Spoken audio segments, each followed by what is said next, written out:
Hola amigos, ¿qué tal? Stuart here from Spain Speaks with an update video. We'll have a bit of a chat about what's been happening in Spain over the last week or so as far as news is concerned, and a bit of an update on what's been going on here in Portugal over the last month or so as far as politics is concerned and elections are concerned here in Portugal. Now, as you can see, it is a rough day as far as the Atlantic Ocean is concerned. Also, weather-wise, very, very windy, but I'll do my best to try and get this video done today in these very, very difficult conditions. So enjoy the view that I have behind me. I imagine you're not going to see many boats out there today. In fact, I don't think you will see a boat at all on the very rough Atlantic Ocean, as I said. So what has been happening in Spain as far as news is concerned over the last week or so? Well, not a lot. It's been a fairly quiet week, the week leading up to Easter.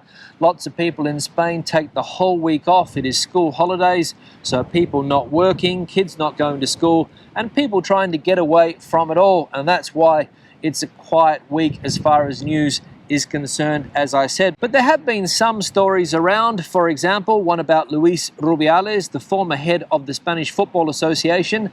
He's been making headlines this week. Unfortunately for him, because I'm sure that he would prefer not to be making headlines at the moment, but he has been making headlines over the last week or so because of these alleged corruption scandals. We know that last week some members of his organization, or former members of that organization, were arrested. They were subsequently released on bail, but the Spanish Civil Guard is going after this group of people in a big way, and Luis Rubiales, of course, is the biggest fish of them all. He's currently out of the country. He's in the Dominican Republic. I've mentioned this over the last couple of days or so. He's not in Spain, so they couldn't arrest him. He has spoken. He has broken his silence, and he says that he will come back to Spain and face these charges. Well, he's in the paper again today because apparently the public prosecutor's office in Spain wants to put him in jail for 2.5 years for that non-consensual kiss on the football player Jenny Hermoso at the end of last year's World Cup final in Sydney, the Women's World Cup final, when, as we know, Mr. Rubiales kissed that player without her permission. And now the public prosecutor's office wants to put him in jail for 2.5 years. So Mr. Rubiales, never far from the spotlight, a fairly dodgy character in my opinion. And this is one of the reasons that people want to bring him down, because of all of this alleged dodgy activity in the Spanish Football Federation over the last 5 years or so. And let's be honest, the Spanish Football Federation is a fairly dodgy organization. So we'll see what happens to Mr. Rubiales when he comes back to Spain, if he ever does come back to Spain. As I mentioned a minute or so ago, he says that he will come back to Spain. But if I were Mr. Rubiales, I'd probably try and find somewhere safer than Spain at the moment. But hey, that's just me. Now, I'll just clean the camera because the ocean spray is coming up and getting on the camera lens here. So there we go. Now, the second big piece of news that has been dominating headlines in Spain over the last week or so relates to the app Telegram. As we saw earlier in the week, a judge said that he was going to ban the use of Telegram in Spain because some media companies, for example Telefónica, A3 Media, and also Telecinco, which is another media company in Spain, filed a complaint that people were uploading information to Telegram. They were uploading content from these media platforms to Telegram without permission. And of course, as we can imagine, this piece of news wasn't well received by Telegram users, and it made headlines around the world. Spain banning Telegram. I had a few people in the comment section saying that first Telegram, then TikTok, then YouTube. Governments are trying to censor social media, and let's be honest, some governments around the world are trying to shut down some social media platforms for various reasons. We know what's happening in the States with TikTok, we know what's happening in Spain with Telegram, and obviously other social media platforms around the world have to be careful with the content that is posted because it can be dangerous for democracy, let's be honest, because some of the theories that get thrown around on social media platforms gain traction, and some people get the wrong idea, in my opinion, of what's going on. Now, I'm not saying that you should always trust mainstream media, as people call it, the MSN. I'm not saying that you should only listen to that, but we need to understand that sometimes on these social media platforms, a lot of rubbish is thrown around. And unfortunately, for whatever reason, people believe this rubbish, and it can be dangerous. And what I will say about some social media platforms, for example YouTube, I only know YouTube because that's the one I use the most, is that YouTube is very, very strict when it comes to posting content. You can't just post anything on YouTube. They have very strict guidelines, and videos are taken down frequently if you don't adhere to the YouTube guidelines, rules and regulations, let's say. So with YouTube, very, very strict, but not sure if that's the case with other social media platforms, for example, Telegram and other things like that. Don't know, because as I said, I'm not a Telegram user. Anyway, enough of my rant on social media, but the good news for Telegram users in Spain is that the judge in question has postponed taking a decision on Telegram. The ban has not gone through. Telegram has not been turned off in Spain yet. I'm not sure what will happen in the future, because as we know, the judge will come to a decision probably in the next couple of weeks. He wants to get more information about what's going on. So as I said, has decided to not ban Telegram at the moment. So good news for Telegram users in Spain.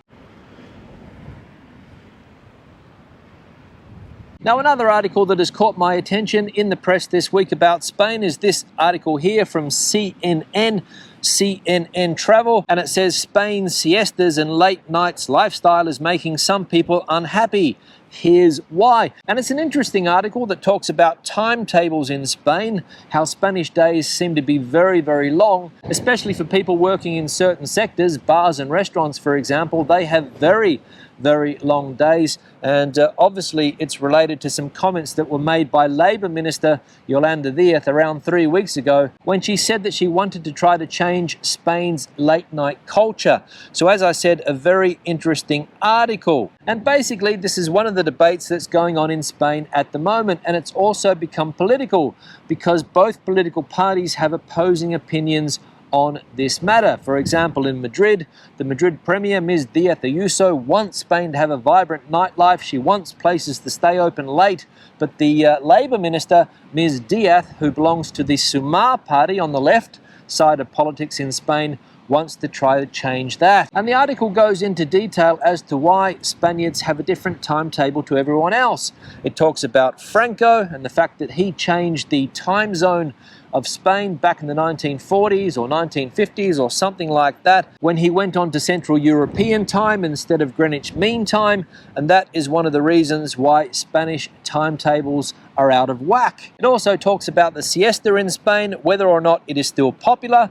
For example, it says here in Spanish, siesta literally means nap. Today, however, less than 18% of Spaniards regularly sleep during that time, according to a 2016 poll, and more than 50% of respondents said they never take a nap. And another thing they mention in the article, according to some experts in Spain, one of the big problems that Spaniards suffer is that they are time poor. They suffer from time poverty. And basically what they mean by that is that some people working in Spain, people that work in retail, for example, and have to shut down for 3 hours in the middle of the day for that siesta time, are considered time poor because they have long working days, and it's very, very unfair and not good for people's lifestyles. So an interesting article in CNN. Take a look if you're interested. Now, the final thing I want to talk about today relates to politics here in Portugal. For people that follow Portuguese politics, you will know that there have been some big changes recently. There were general elections held a couple of weeks ago, and some big changes as far as the political landscape is concerned here in Portugal. And basically, it's because of one political party. Some people call it a far-right party, some people call it a populist party, but anyway, whether it's far-right or whether it's populist, they are making headlines around the world, and Portuguese politics has changed. This party didn't exist 5 or 6 years ago, and now they have 50 seats in the Portuguese parliament. And when I came to Portugal, I checked my letterbox, and I found this flyer in it, and it is the political party in question, which is called Chega. It has a couple of translations, that word into English, but I think the one this political party wants to get across to people is the word enough. Enough is enough. So one of these populist parties has risen up here in Portugal, and let's be honest, it is a carbon copy of the Vox party in Spain, in my opinion, and the opinion of many others. Now, a lot of people, of course, get nervous when political parties like this one get a lot of support, and that's what's happening in Portugal now. Some people are saying that it's a protest vote. People are not happy with the two main parties here in Portugal, the Socialist Party and, of course, the party on the right side of politics. So many are saying that it's a protest vote. I'm not sure. But the fact of the matter is, as I said before, they now have quite a presence in the Portuguese parliament. And basically what it means for Portugal, like in Spain, is that it's going to be very difficult for the main political parties to get anything done because the parliament is split. Now, as I said a minute ago, some people are calling this party a far-right party. Some people are calling it a populist party. They themselves like to be known as a populist party rather than the far-right.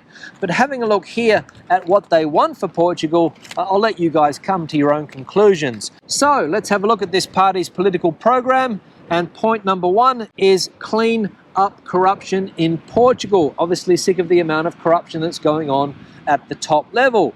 Point number two is reduce the amount of politicians in Portugal. Point number three, make Portugal safer. Point number four, guaranteed access to the health system. Point number five, access to decent housing. Point number six, value the work that teachers do. Point number seven, control the borders and illegal immigration. Point number eight, give back the future to Portuguese youth. Point number nine, protect the most fragile members of Portuguese society. Point number 10, re-establish family values. Point number 11, more support for rural Portugal. And point number 12, more recognition for Portuguese armed forces. So there we go. That's the political program of this political party here in Portugal. And let's be honest, they got a fair percentage of the vote. So let me know your opinion in the comment section below. Far-right political party or a populist party is this group Chega here in Portugal? Let me know what you think. On that note, I'm going to wrap the video up. Questions and comments, please leave them in the section below. Debate the video out as you normally do. If you have anything to add to the conversation today, please, the comment section is the place for you. Give the video a thumbs up if you liked it, thumbs down if you didn't. I'll see you in the next one. Hasta luego from a windy Portugal.